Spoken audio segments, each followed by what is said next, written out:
Fala pessoal, tudo bem com vocês? Eu espero que seja tudo muito bem. E olha só, eu sei que 2024 ainda nem acabou, a gente recém tá indo pro final dele, tem animes lançando ainda até o final desse ano, mas por que a gente não falar dos próximos animes de 2025, né?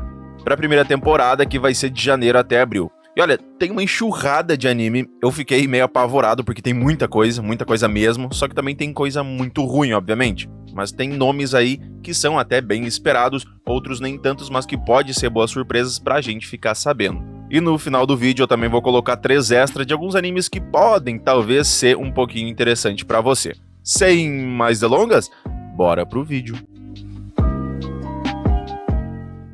Solo Leveling segunda temporada, começando com essa pedrada, segunda temporada intitulada Arise from the Shadow, tá vindo aí pra janeiro de 2025, sem dia específico ainda, mas já é pra janeiro, então já dá aquela acalmada em vossos corações, né? E gente, tá sensacional, com certeza vai ser uma das melhores obras de 2025, tanto pelo fato da animação tá muito melhor do que a primeira temporada, e muito mais ainda pela questão da própria história do mangá ser infinitamente melhor agora, porque a gente vai ter muito mais ação, muito mais utilização de poderes, mais descobertas, mais personagens novos interessantes dando as caras, e que terá a adaptação do mangá inicialmente da história de um portal nível S, conhecido como Portal Vermelho, que apareceu e só foram saber que era nível S lá dentro, onde tem elfos de gelo, ursos, malvadão, e o Jinwoo usando os Soldados das Sombras e o Ygritte que tá insanamente animal. E nessa temporada ainda, a gente vai adentrar no arco do Castelo Demoníaco, que é a continuação da busca do Jinwoo pelo Elixir da Vida para curar a mãe dele, que apareceu na primeira temporada lá, quando ele sola os Cerberus, lembra? E lá dentro ainda tem um boss final que vai gerar muita cena boa de novo.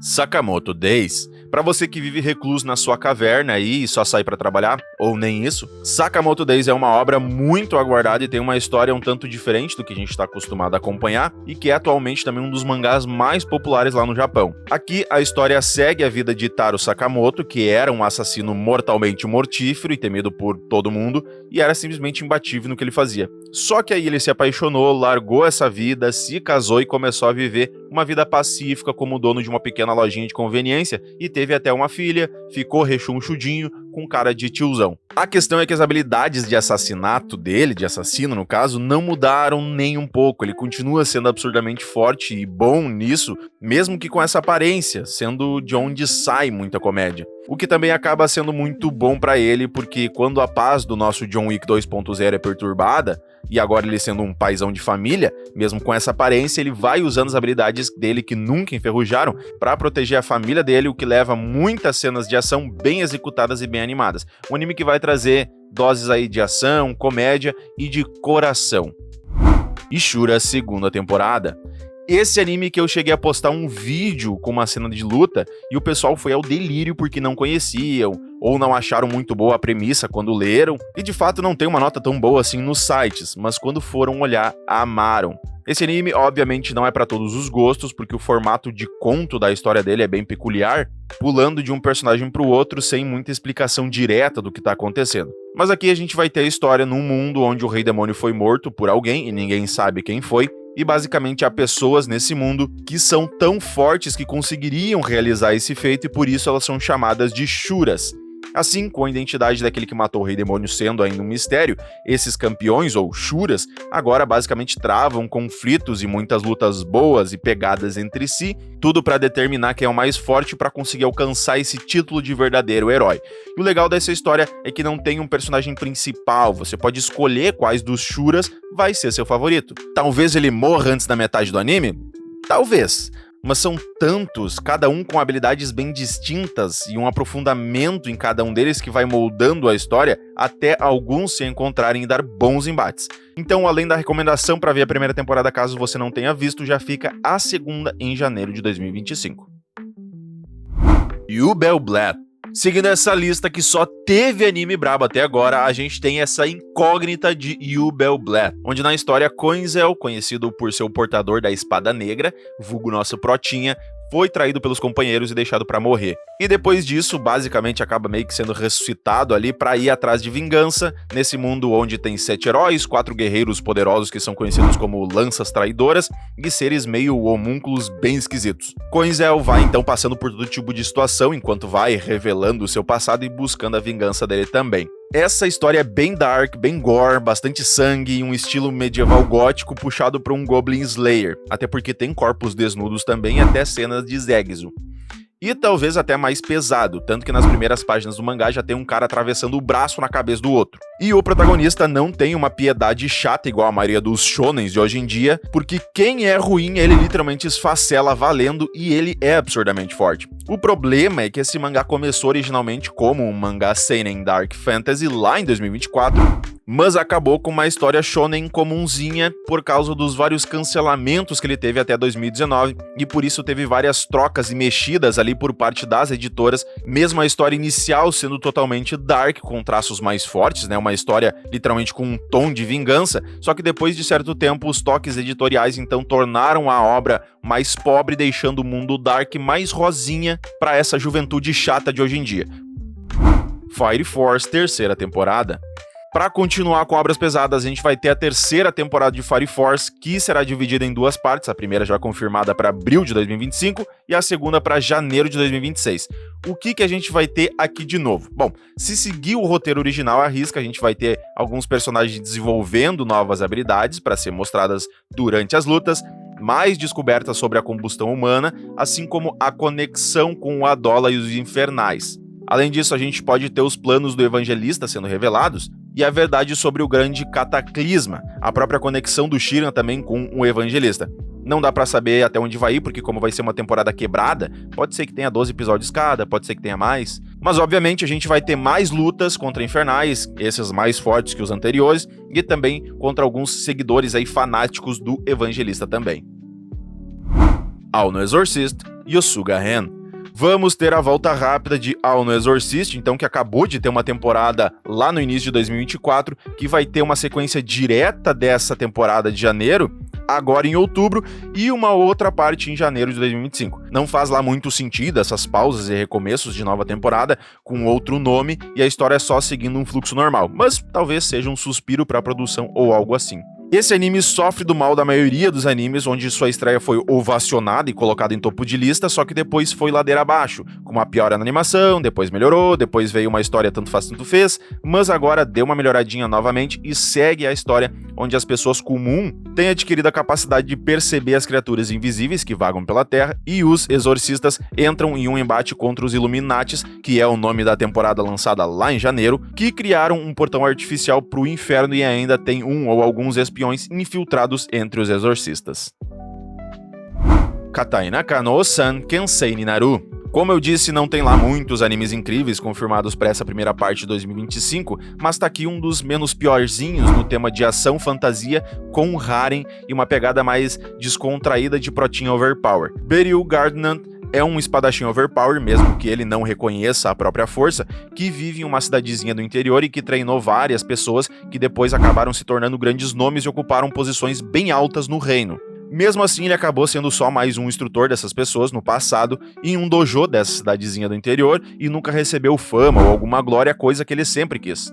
Quando ele recebe a visita de uma de suas ex-alunas, a Leucia, que se tornou a comandante dos Cavaleiros do Reino, ela traz a notícia que ela mesma nomeou ele para ser um instrutor dos Cavaleiros desse reino, basicamente significando que ele terá o posto de melhor espadachim do reino.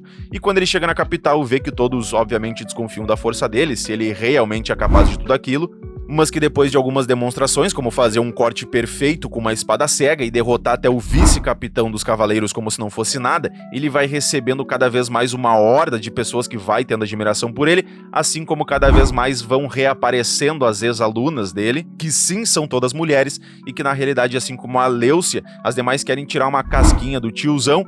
Ou seja, ele também arrasta a horda de mulheres para o seu harem, enquanto passa por mais provações e amostras de overpoweralidades. Um tipo de adaptação que está começando a ter uma alta é esse enredo de tiozão overpower, né? Bom, basta a gente ver que a grande maioria das pessoas que consomem anime e mangá já tá perto ou passou dos 30 anos, então esperem por cada vez mais obras com tiozões overpowers. Akuyakura Eijou Tensei Oji-san. Eu não acabei de falar de tiozão? Pois é, de quebra aqui a gente vai ter uma comédia de Otome Game, que não vai fugir dos clichês, mas pra dar umas boas risadas tá com uma premissa até bem legalzinha. Kenzaburo Tondabayashi é um tiozão de 52 anos, funcionário público, e o Sr. Caminhão levou ele pra dar uma passeada de Isekai em um jogo Otome Game que ele conhece um pouquinho. Bom, ele conhece um pouco porque tinha visto a filha dele jogar e sabia um pouco da história e tudo mais, porque ele interagia com a filha dele perguntando a história e achando, na verdade, a premissa bem bobinha. Assim, ele foi de Isekai como a vilã do jogo, a Grace, e pelas poucas informações que ele tem, ele sabe que deve ser uma garota nobre e arrogante, mas como ele é um homem mais velho, um paizão disciplinado, é simplesmente impossível para ele agir dessa forma. E agora, sendo calmo e gentil, ele acaba fazendo amizade até mesmo com a heroína e trilhando um outro caminho da história. Mesmo que ele tente manter o ritmo da história original, a perspectiva que ele tem, sendo um homem de meia idade através de um Otome Game, não tem chance nenhuma dele se apaixonar por qualquer um dos protagonistas porque ele vê eles como crianças. Otome Game é um outro tipo de anime que tá começando a viralizar e cada vez mais a gente tem obras Akuyakura Eijou ou Otome Game de fato no nome e aqui uma um pouco mais diferente no que se diz ao nosso protinha. Witch Watch. Continuando com o tema de comédia, com a pitadinha de romance, a gente tem aqui Nico, que depois de 6 anos tendo treinamento para ser uma bruxa, ela volta para sua cidade e chega a hora dela escolher um familiar, um bichinho para acompanhar ela, né? Só que ela não quer um animal, ela quer o Morihito, que é o amigo de infância dela, que na verdade é um ogro. Bom, ele até tem a forma humana dele, mas a força é de um ogro mesmo. Obviamente o Morihito não aceita ser servo dela, mas ele não tem escolha porque se ele contrariar a ordem de uma bruxa, ele pode virar uma espécie de vaca. Assim começa a vida dos dois juntos na mesma casa, enquanto a Nico tá em overdose de alegria por estar ali com a grande paixão dela, o Morihito. Já esse que vê que a Nico só faz besteira com a magia dela e cria todo tipo de problema possível, isso faz com que ele acabe precisando proteger ela de todo tipo de situação ou desgraça que ela mesma se coloque, se tornando de fato um familiar. História legalzinha, envolvendo magia, as caras e forma da animação acredito que tragam boas risadas, e um fato curioso é que o diretor desse anime é Hiroshi Ikehata, o mesmo de Full Metal Alchemist Brotherhood, o que dá uma reforçada para ser um anime gostosinho de se ver. Okinawa de Tsukini Nata, Koga Hougen Sugite Tsura Sugiru. Agora uma comédia romântica que eu jogo mais como uma aposta, porque pode ser bem falada, porque tem uma semelhança com o anime da Nagatoro-san, e até o Protinha tem também uma semelhança com o Naoto do mesmo anime. Além de essas personagens morenas tá caindo bastante no gosto do pessoal, né? Aqui obviamente tem uma animação diferente e conta uma história onde o personagem principal, Teruaki, é de Tóquio, mas ele se muda pra Okinawa e acaba se apaixonando por uma garota que tem um forte dialeto de Okinawa, que tem uma diferença bem grande, é tipo uma pessoa do Rio encontrar uma do Nordeste. Tem palavras e sotaques que às vezes um não vai entender o outro. Assim, ele não consegue entender ela direito, mas a garota por quem ele se apaixonou tem uma amiga em comum que ajuda a traduzir isso. E essa amiga em comum também tem uma queda pelo Taruaki, o que adiciona um elemento de histórias cruzadas aí nesse romance e uma pegada fofinha também. Medalist. Puxando para um anime de esportes que esse estilo sim tá vindo com tudo, cada temporada tem cada vez mais, e esse também com uma superação mais emocionante e com um mangá com uma nota incrível de 8.5 e uma arte muito boa também, o que se reflete em uma boa animação no anime também. Aqui a gente tem Tsukasa, que queria se tornar alguém no ramo da patinação artística, mas como ele entrou para esse mundo muito tarde, aos 14 anos, sendo que o ideal seria a partir dos 5 anos de idade, ninguém quis de fato treinar ele, o que levou ele a ser alguém mediano e nunca conquistar nada. Mesmo assim, depois de anos, ele fica pegando vários trabalhos de meio período, para assim conseguir ir a torneios e tentar alguma vaga nas competições nacionais.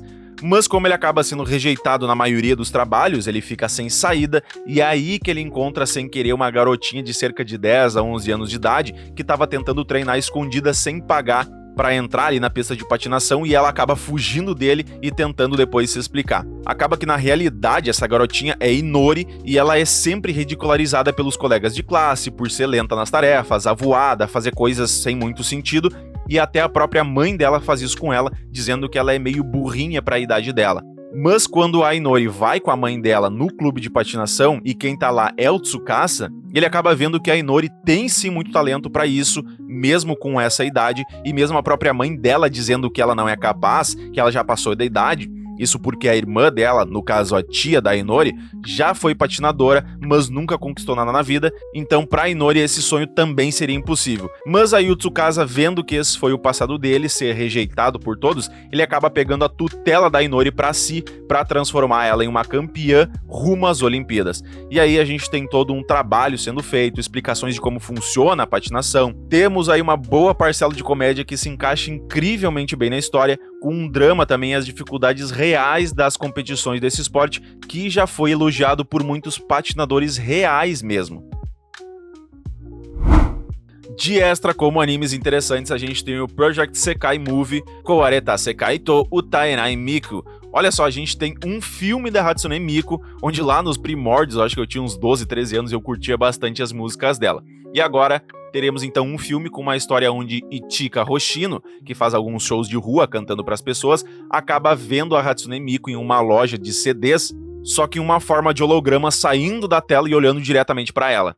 Depois a Ichika descobre que a Miku consegue se comunicar direto com ela e na realidade ela quer que a voz dela, suas canções no caso, alcance as pessoas, mas que isso não tá acontecendo e quando ela viu a Ichika Hoshino cantando ao vivo em uma apresentação na rua, ela notou que a Ichika consegue sim alcançar o coração das pessoas com a sua canção, o que deixou a Miku intrigada e querendo aprender mais sobre isso, que acaba aceitando esse convite, vamos assim dizer, e temos o desenrolar da história.